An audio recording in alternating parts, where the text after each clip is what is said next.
여기서 잠시 예수님의 가족이 등장하는 이야기를 한번 살펴보겠습니다. 사람들이 예수님의 가족들에게 야, 너희 형님이 귀신이 들었는지 자꾸 이상한 행동을 하고 다닌다는 이야기를 하는 것입니다. 그래서 할 수 없이 형제들이 어머니 마리아까지 모시고 예수님을 집회에서 끌어내려고 온 것입니다. 그러니까 사람들이 예수님께 왈 보소서 당신의 모친과 동생들과 너희들이 밖에서 찾나이다라고 하니까 예수님 왈 누가 진정한 내 모친이며 동생들이냐라고 하시면서 나의 진정한 가족은 누구든지 내 아버지 하나님의 뜻대로 행하는 자다라고 말씀하십니다. 무슨 말이냐? 하나님의 말씀대로 사는 자가 바로 진짜 내 가족이다라는 말씀이십니다.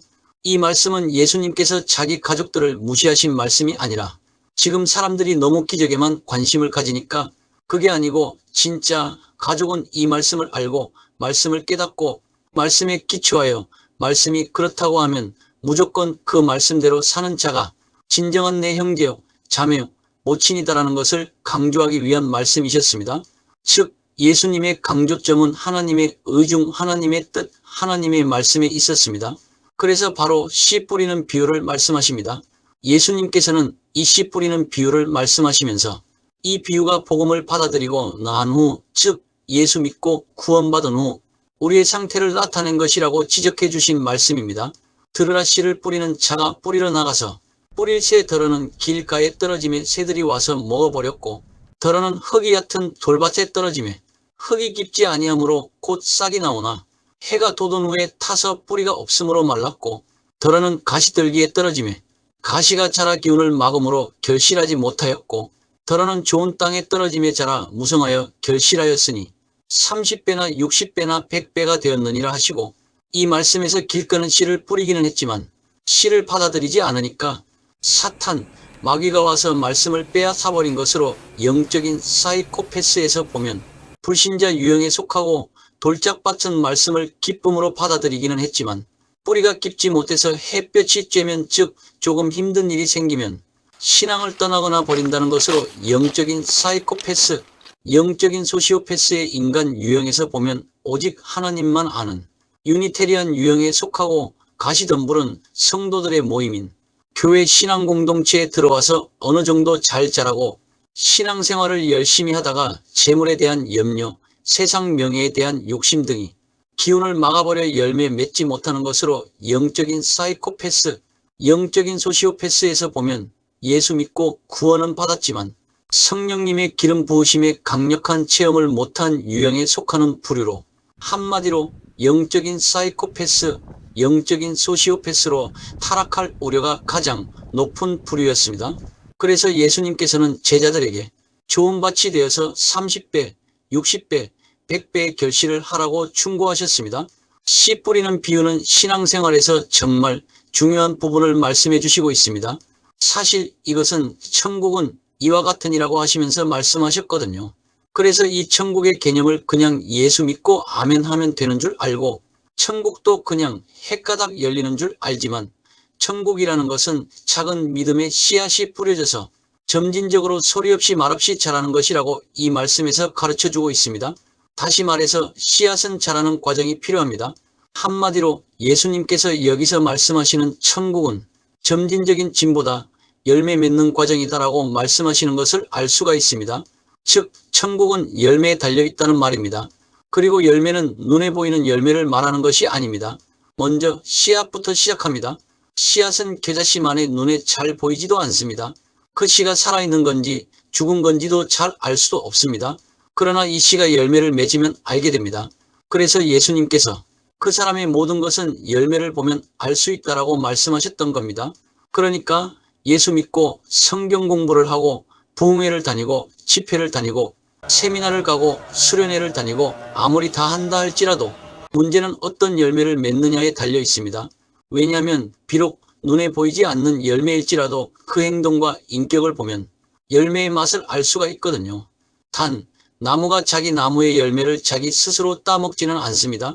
즉 열매를 맺는 이유는 남을 주기 위해서입니다. 그렇기 때문에 열매를 맺지 않고는 이 땅에서 천국을 누릴 수가 없습니다.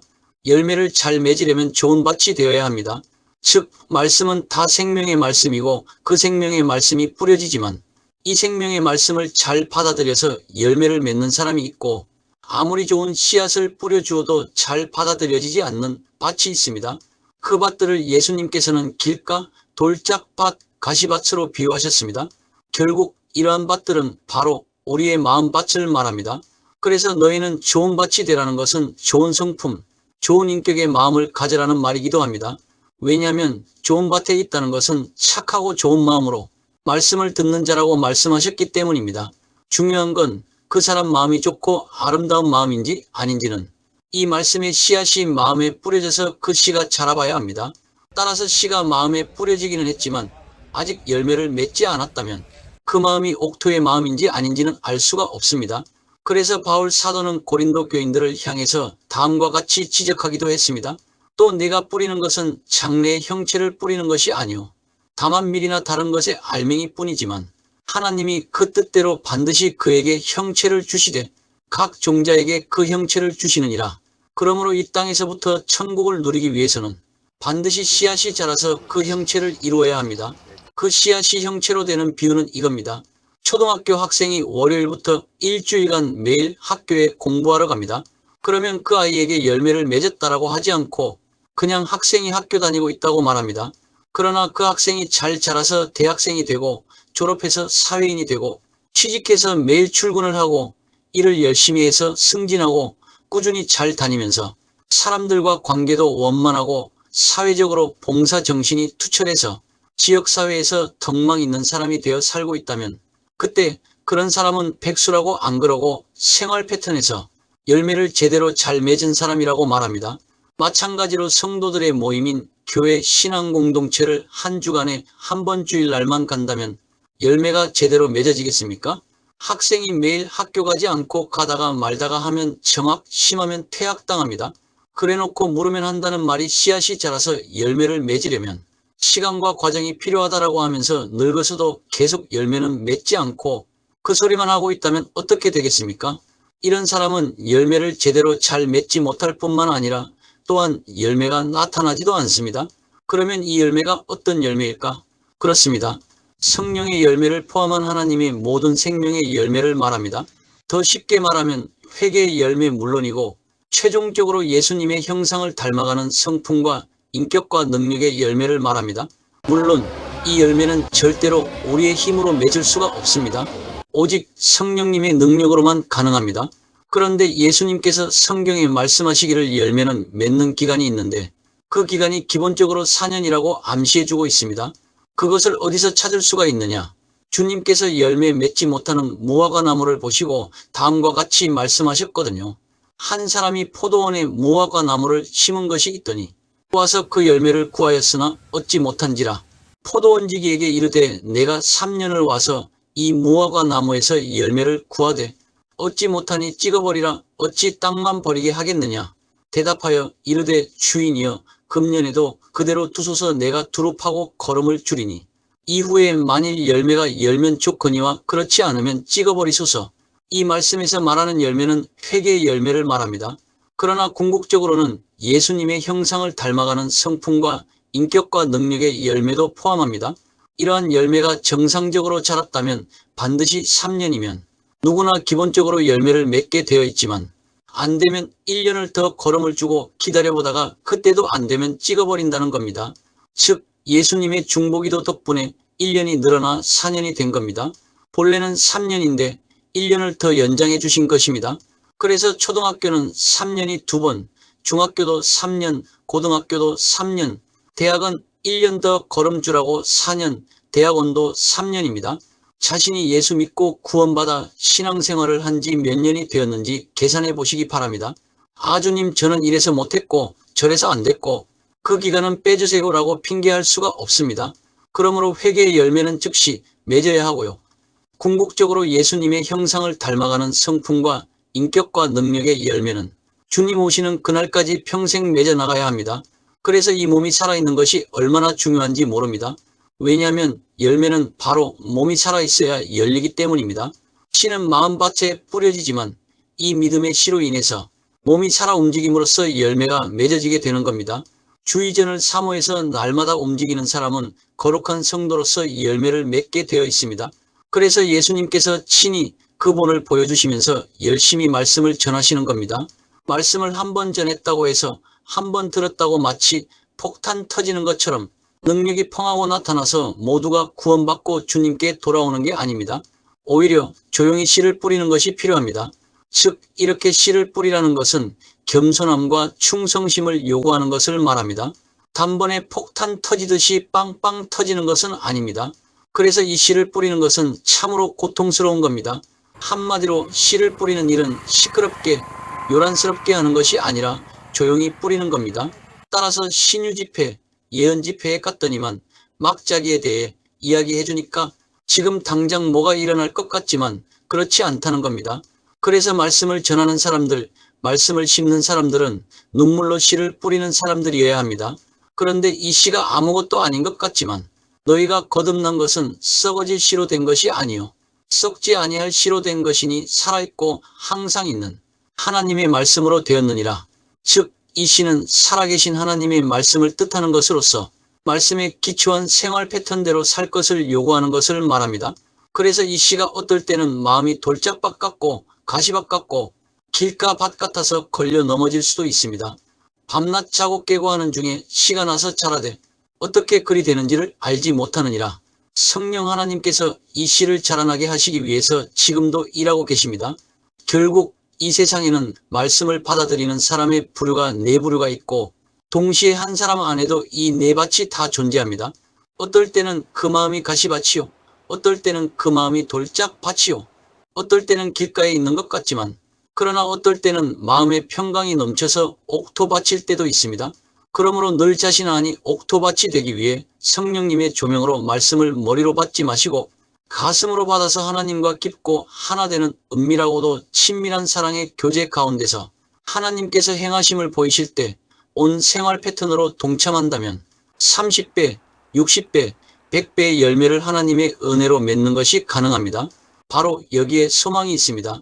그런 다음 주님께서는 마태복음 13장 24절에서 30절의 가라지 비유를 말씀하십니다.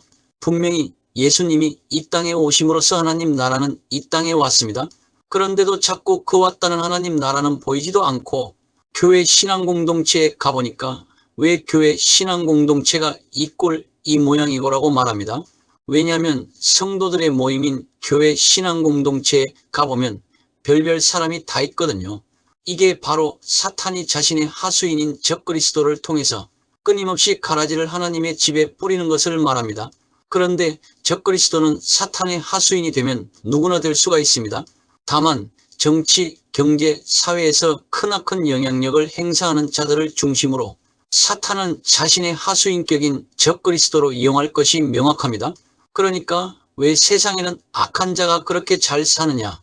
우리는 예수 믿기 때문에 세금도 꼬박꼬박 잘 내도 이렇고 저런 악한 자들은 왜 저렇게도 악한데 더 잘 되냐? 이게 도대체 뭐냐? 사실 이게 우리의 고민이요. 딜레마입니다. 그런데 분명히 그 답을 예수님이 이미 말씀하셨습니다. 가라지를 어떻게 할까라고 질문하니까 예수님께서 가라지를 그냥 두라고 말씀하셨습니다. 앞에서 노아 홍수 때도 말씀드렸지만 심판은 마지막 날까지 다 미루신 겁니다. 왜냐하면 끝까지 그 하나님께서는 기회를 주시겠다는 겁니다. 그래서 하나님의 진정한 자녀로서 어떤 죄를 지었을 때 바로 징벌이 온다면 그것은 하나님께서 나를 무지무지하게 사랑하시는 거라는 것을 기억할 필요가 있습니다. 나는 그에게 아버지가 되고 그는 내게 아들이 되리니 그가 만일 죄를 범하면 내가 사람의 매와 인생의 채찍으로 징계하리라. 이 말씀이 바로 자식에 대한 아버지의 사랑의 표시입니다. 그러므로 인생은 마지막 순간까지도 자신의 자유의지를 가지고 선택하는 겁니다. 지금이라도 생명과 사망과 복과 저주 중에서 말씀에 기초하여 선택하라는 겁니다. 주님께서 가라지를 그냥 두라고 하신 것은 이 가라지를 치려면 어떻게 되겠습니까? 그렇습니다. 바로 알곡이 다치기 때문입니다. 그래서 예수 믿지도 않는데 얼굴에 개기름 절절 흐르고 사기치고 다니는 사람이 더 잘 되어도 왜 주님께서 이런 자들의 심판을 뒤로 미루셨는지를 깊이 깨달을 수가 있어야 합니다. 우리가 생각할 때는 지진이나 열차 탈선, 장마 피해, 쓰나미로 쓸어버리면 가라지만 다칠 것 같지만 그렇지 않습니다. 알곡도 다칩니다. 그래서 모든 심판을 최후의 심판대로 연기하시고 부분적으로만 그때 징벌하시는 것을 볼 수가 있습니다. 그러면서 주님은 또 보화의 비유를 말씀해 주십니다. 천국은 마치 밭에 감추인 보화와 같으니 사람이 이를 발견한 후 숨겨두고 기뻐하며 돌아가서 자기의 소유를 다 팔아 그 밭을 사느니라. 또 천국은 마치 좋은 진주를 구하는 장사와 같으니 극히 값진 진주 하나를 발견함에 가서 자기의 소유를 다 팔아 그 진주를 사느니라. 말씀은 어떤 사람이 밭에서 보물을 발견하고서는 자기 재산을 다 팔아서 그 밭을 샀습니다. 그런데 이 보물은 금덩어리와 같이 남들이 다 좋아하는 그런 보물이 아니라 나만 알고 있는 보물이고 발견하지 못하면 모르고 스쳐 지나갈 수 있는 그런 보물입니다. 그래서 밭에 감춘 보화라고 표현한 겁니다. 여기서 밭은 마음밭을 말합니다. 그리고 그 밭 주인은 하나님이십니다. 다시 말해서 이 사람은 자기 안에 있는 이 보물 즉 성령님의 조명으로 자기 안에 살고 계신 예수 그리스도를 발견한 겁니다. 그런데 이 보물을 발견하지 못하는 사람들도 적지 않습니다. 왜냐하면 이건 눈에 보이는 그런 금덩어리가 아니기 때문입니다. 다만 나는 이것이 보물이라는 것을 알기 때문에 내 모든 것을 다 주고 사는 겁니다. 이것은 한마디로 내가 지금까지 추구하는 사회적인 출세, 명예, 부등 모든 것들을 포기하는 것을 말합니다. 왜냐하면 내 안에 그것보다도 더 귀한 보물이 있다는 것을 발견했기 때문입니다. 우리가 이 보배를 질그릇에 가졌으니 이는 심히 큰 능력은 하나님께 있고 우리에게 있지 아니함을 알게 하려 함이라. 이것이 보물이라고 깨닫는 순간 세상의 모든 것은 포기할 수가 있습니다. 이것을 발견하면 세상 모든 것을 버릴 수가 있습니다. 모두가 이 보배를 발견하게 되기를 주의 이름으로 축복합니다. 그러나 이 보물의 가치를 지금은 알지 못할 수도 있습니다. 그러면 언제 이 보물의 가치를 알 수가 있을까요? 바로 주님 다시 오시는 그날에 주님이 친히 내가 이 보물을 얼마나 소중하게 간직했는지를 인정해 주실 겁니다. 지금은 세상 사람들이 조롱할지도 모릅니다. 정신 나간 인간처럼 그런 것 쫓아간다고. 그러나 이 보물은 나만 아는 것이기에 놓치고 싶지 않는 겁니다. 그것이 바로 믿음으로 사는 삶이요, 오직 은혜에 의한 삶이요, 십자가의 능력으로 사는 삶이요, 말씀에 기초한 삶이요, 성령님과 동행하는 삶입니다.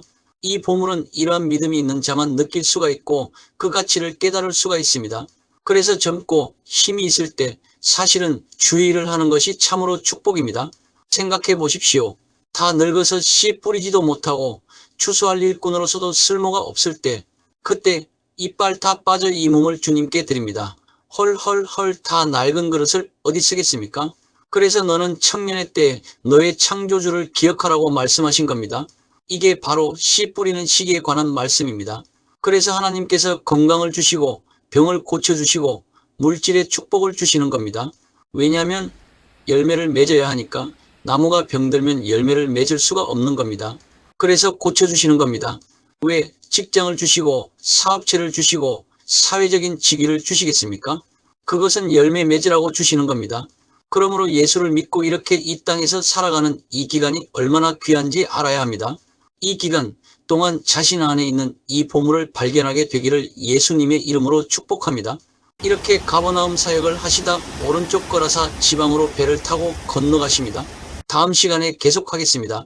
많은 관심과 구독과 좋아요, 알림 설정은 영상 제작에 큰 힘이 됩니다. 감사합니다.